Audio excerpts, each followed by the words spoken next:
साधुचरण दास आमर गोस्वाप बॉबी तांकर अणनाती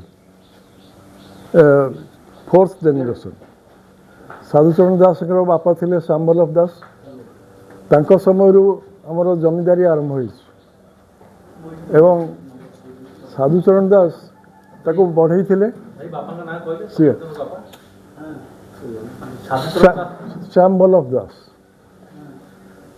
एवं सेबठू जमींदारी आरंभ एवं सुकिंदारू आरंभ करी कयागला पर्यंत आमर सबुठी प्रॉपर्टी अच्छी सुकिंदार 40 एकर 30 एकर जगह खाली नहीं टाटा कंपनी कैंपस रे पड़ी कलिंगनगर एडीएम ठू नहीं इनफॉरमेशन आम कोटी कोटी टका कंपनसेसन पाई टाटा कंपनी ठू गवर्नमेंट पैसा को छाड़ी तेरे प्रश्न उठुची जे साधुचरण दास 1920 मसीह ये गांधीजी आसिले जाजपुर को से अस्पृश्यता निवारण विरुद्ध लड़ी थे सदाव्रत मठर चैम्बर थिला he was an advocate Jajpur bar council founder you will get information from Jajpur bar council he is the founder of Jajpur bar council renowned lawyer एवं 1936 रे got nominated elected to Odisha legislative council upper house थिला Odisha upper house थिला 1936 मसीह Sadhucharan Das became MLC member of legislative council एवं प्रजा आंदोलन करते सुरेंद्र महांती नीलशैल कई पढ़ी Nilashaila you will get all इनफॉरमेशंस ताले मनमोहन चौधरी बायोग्राफी पढ़तु साधुबाबू सब डिटेल्स पाइबे आप प्रजा आंदोलन करते स्वाभिमान रखापी से रिजाइन करते काउंसिल कहीं हेतु कांग्रेस गोटे भूल निष्पत्ति नहीं आसेम्बली रे ताको विरोध करी ये करते रिजाइन भी करते तेणु ये हूँ वंशर परंपरा और स्वाभिमान बॉबी तो पिला आम 7 भाई आम साधुओं को वास रे जन्म हो Bobby is born with A golden spoon not a silver spoon he is born with A golden spoon गोटे सुना चामचार जन्म हो सी आम 7 भाई आम 5 भाई चलीगले आम 2 भाई रहीचु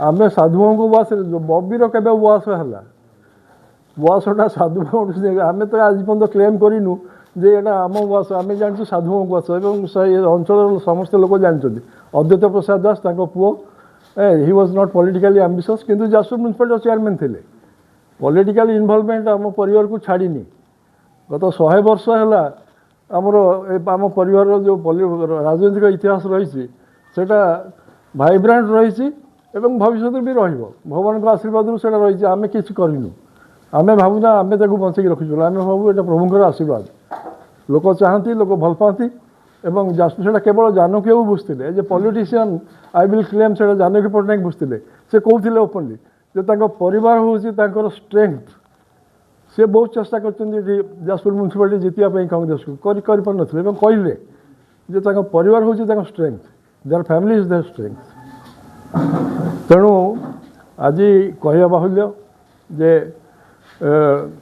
बॉबीर उपवास ये गोटे उपवास ढी अच्छी आमर ये काली घर जो गरुड़ काली घर सामने गोटे उपवास ढी अच्छे उपवास थिला पूर्वपुरुष से उपवास थिला से गोटे उपवास ढी ना परिचित रही तेणु उपवास बॉबी बाबू नुह उपवास साधु बाबू ये हूँ प्रथम कथा आ द्वितीय कथा हूँ जे खंडे लाइट स्टोन खंडे लगी घरे कौन तो जोधपुर सैंडस्टोन खंडे घरे लगी ये घर पुराना घर साधुओं को घर उपर घर फाउंडेशन इंजीनियर मैंने मना कले बहुत स्ट्रॉन्ग फाउंडेशन अच्छी खाली आप छात बदली दिखाँ एवं ये घर भी पुराना घर एठी भी घर थिला एठी भी आम 10-12 वर्ष लगे कि घर खंडे कलु एवं आम क्लाडिंग कलु ए जोधपुर स्टोन में ताकू खंडे लाइट भाया देखा जगन्नाथ सागर जोड़ा जाए सेंसेशनलाइज करने खंडे लाइट स्टोन आम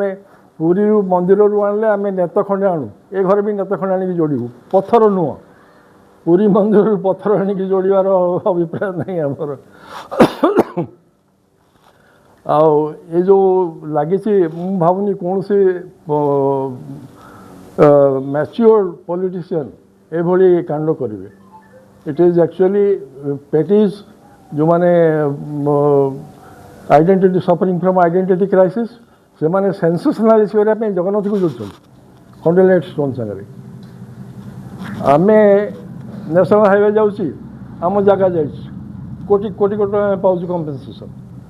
ସେଠି କଦନପୁରରେ ଯେଉଁ କେନାଲ ବନ୍ଧ ଏକ୍ସପାନ୍ସନ୍ ହେଲା, ଆମ ଲ୍ୟାଣ୍ଡ ଗଲା, ସେଥିରେ ଆମେ 60-70 ଲକ୍ଷ ଟଙ୍କା ପାଇଲୁ। କାଳିମେଘା ରାସ୍ତା ଡବଲିଂ ହେଲା, ସେଥିରେ ଆମର 60-70 ଲକ୍ଷ ଟଙ୍କାର ଜାଗା ଚାଲିଗଲା। ଆମେ ୱି ଲଷ୍ଟ ପ୍ରାଇମ୍ ଲ୍ୟାଣ୍ଡ। ଆମକୁ ଯେତିକି କମ୍ପେନସେସନ୍ ପାଉଛି ସେଇଟା that runs two crores crore crore. ଆମେ ବି ଜାଣିନୁ ସେ ଟଙ୍କା ଆମେ କେମିତି ଖର୍ଚ୍ଚ କରିବୁ, କାହିଁକିନା ଆମର ଅଭାବ ନାହିଁ। ଆମେ ସମସ୍ତେ ଜାଣିଛନ୍ତି ଯାଜପୁର ଟାଉନ୍ ସାରା ଆମର ମାଛ ଚାଷ ଅଛି, ଧାନ ଚାଷ ଅଛି, ପରିବା ଚାଷ ଅଛି, କ'ଣ ନାହିଁ।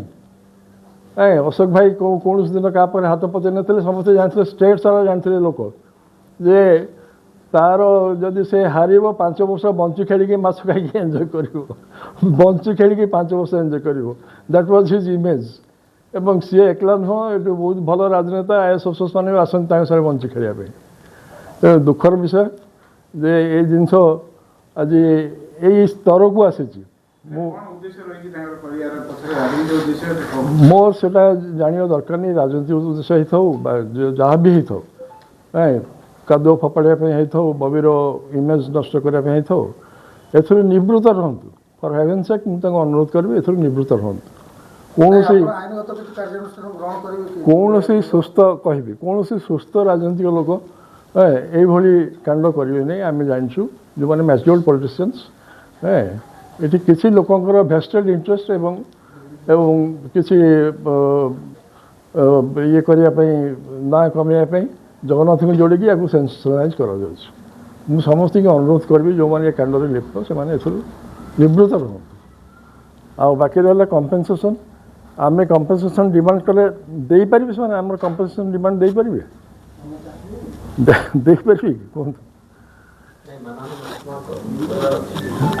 କରାଯାଇପାରେ, ଆମେ ଚାହିଁଲେ ଲିଗାଲ କନସଲଟେସନ୍ ନେଇକି କରିପାରିବୁ, କିଛି ଅସୁବିଧା ନାହିଁ, କରାଯାଇପାରେ।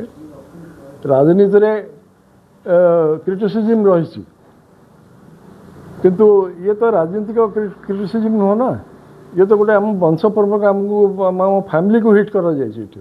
ସେଥିପାଇଁ ମୋତେ ବାହାରିବାକୁ ପଡ଼ିଲା, ସେଥିପାଇଁ ମୋତେ କହିବାକୁ ପଡ଼ିଲା।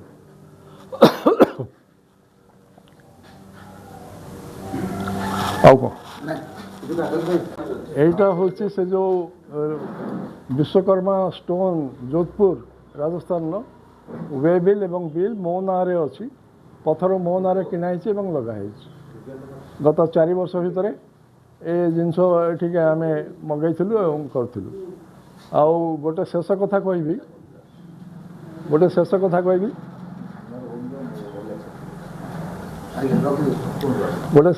କହିବି, ଜଗନ୍ନାଥ ପ୍ରକଳ୍ପ ପାଇଁ ବବିର ଯେଉଁ କଣ୍ଟ୍ରିବ୍ୟୁସନ୍ ସେଇଟା କ'ଣ ରାଜ୍ୟ ଜାଣିନି? ସକାଳ 5ଟା ବେଳୁ ଉଠିକି ରାତି 12ଟା ପର୍ଯ୍ୟନ୍ତ ସେ ପୁରୀରେ କାମ କରୁଥିଲା ତାକୁ ମ୍ୟାଟେରିଆଲାଇଜ୍ କରିବା ପାଇଁ।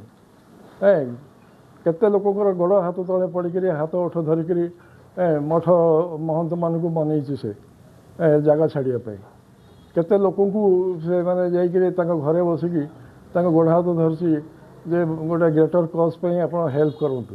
କିଛି ଲୋକ ଭଲେଣ୍ଟାରୀ କରିଛନ୍ତି, କିଛି ଲୋକ ପଛରେ ରାଜି ହେଇକରି କରିଛନ୍ତି, ଏମିତି ହେଇକି କରିଛି। କିନ୍ତୁ ତାର ଫଳ କ'ଣ ଏଇଆ?